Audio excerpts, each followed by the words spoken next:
Assalamualaikum warahmatullahi wabarakatuh.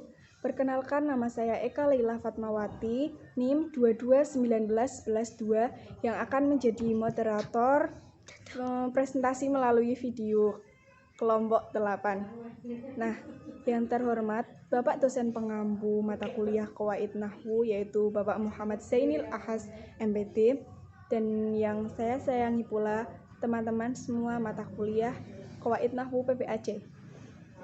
Nah, langsung saja, kali ini kelompok kami yaitu kelompok 8 akan membahas tentang macam-macam jumlah, yang mana jumlah itu dibagi menjadi 3 dari kelompok kami itu, membahas tentang jumlah ismiyah, jumlah fi'liyah,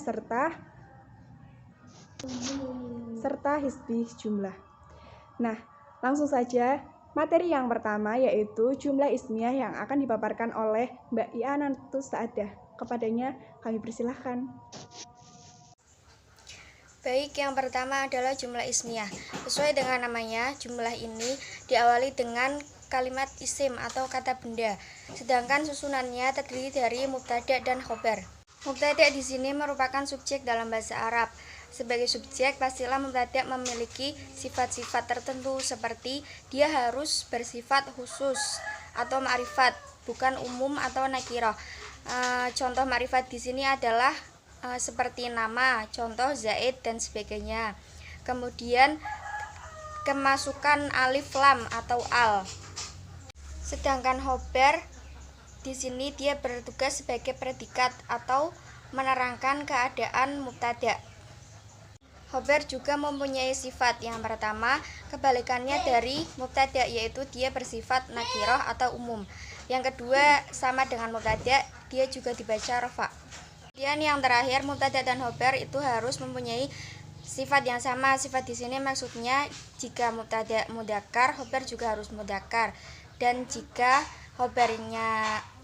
mubtadanya muannas, khobar juga harus muannas. Nah, sekarang contohnya singkat saja, Khalidun Karimun. Khalid sebagai mubtada dan Karim sebagai khobarnya. Jadi mereka menjadi susunan jumlah ismiyah. Saya Eka Leila Fatmawati akan membahas tentang jumlah fi'liyah.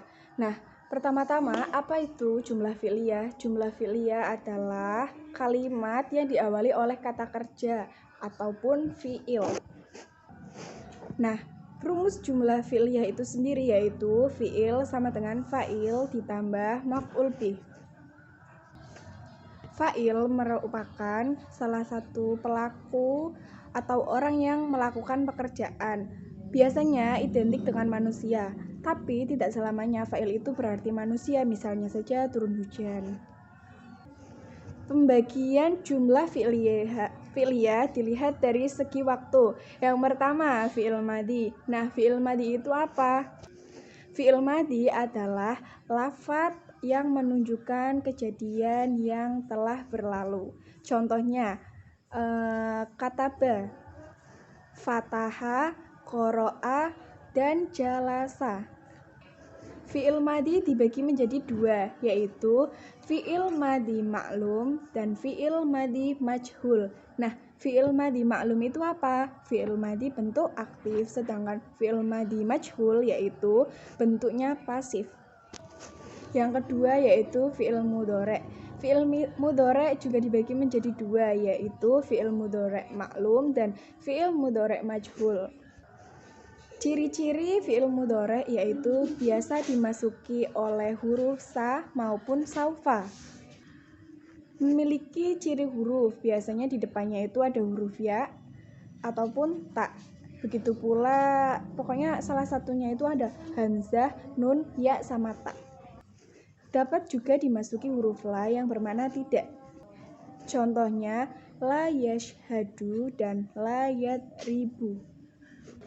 Yang ketiga yaitu fi'il amr. Nah, fi'il amr itu apa? Pasti di antara teman-teman semua sudah pada tahu kan fi'il amr itu apa?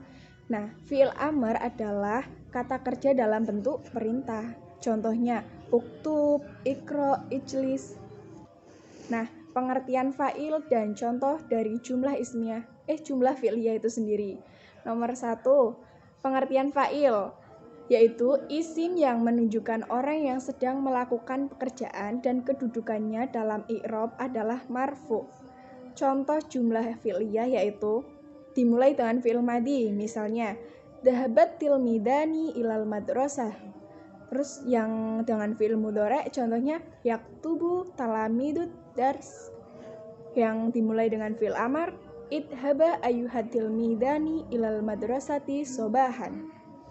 Sekian, terima kasih. Silahkan bisa dilanjutkan ke materi selanjutnya, yaitu akan dipaparkan oleh Mbak Lufiana. Talamidud dars. Yang dimulai dengan fi'il amar idhaba ayyuhat tilmidani ilal madrasati sobahan. Sekian, terima kasih. Silahkan bisa dilanjutkan ke materi selanjutnya, yaitu akan dipaparkan oleh Mbak Lufiana. Di sini akan menjelaskan tentang pengertian syibhul jumlah. Syibhul jumlah adalah sebuah rangkaian kata yang mirip dengan jumlah atau sebuah kalimat. Secara makna tidak dapat terdiri sendiri, sehingga membutuhkan adanya kalimat lain yang disandarkan agar dapat menjadi sempurna. Syibhul jumlah dikatakan sebagai rangkaian kata yang mirip dengan jumlah karena di dalamnya tersusun dari gabungan kata, yaitu dua kata atau lebih. Syibhul jumlah tidak dapat dikatakan sebagai jumlah karena syibhul jumlah tidak mempunyai kaidah yang sempurna. Agar makna dari syibhul jumlah menjadi sempurna, maka ia harus ditambah dengan ta'aluk. Ta'aluk adalah sebuah keterkaitan yang ada di dalam suatu kalimat dengan kejadian yang terjadi. Pembagian syibhul jumlah. Huruf harfu jar plus isim, dzaraf plus isim. Secara umum syibhul jumlah dibagi menjadi dua, yaitu syibhul jumlah yang tersusun dari harful jar atau huruf jar dan isim, serta syibhul jumlah yang tersusun dari dzaraf dan isim. Jar majrur. Berdasarkan susunannya, syibhul jumlah jar majrur merupakan pembagian dari syibhul jumlah yang pertama, di mana susunannya adalah huruf jar dan isim. Huruf jar dapat membuat isim yang ada setelahnya menjadi berharokat kasroh, sehingga apabila isim didahului oleh huruf jar, maka di akhir katanya akan berharokat kasroh. Contoh fi manzili. Contoh yang kedua, alal maktab. 2. Dzaraf majrur. Dzaraf adalah suatu kata yang digunakan untuk menunjukkan keterangan waktu maupun tempat. Dzaraf dibagi menjadi dua, yaitu dzaraf zaman dan dzaraf makan. Dzaraf zaman adalah suatu kata yang menunjukkan keterangan waktu, sedangkan dzaraf makan adalah kata yang menunjukkan keterangan tempat. Contoh dzaraf makan, ba'da subuh. Contoh dzaraf makan, amamal fasli. Susunan dzaraf dan isim juga dapat dikenal dengan susunan syibhul jumlah. Sekian penjelasan dari saya.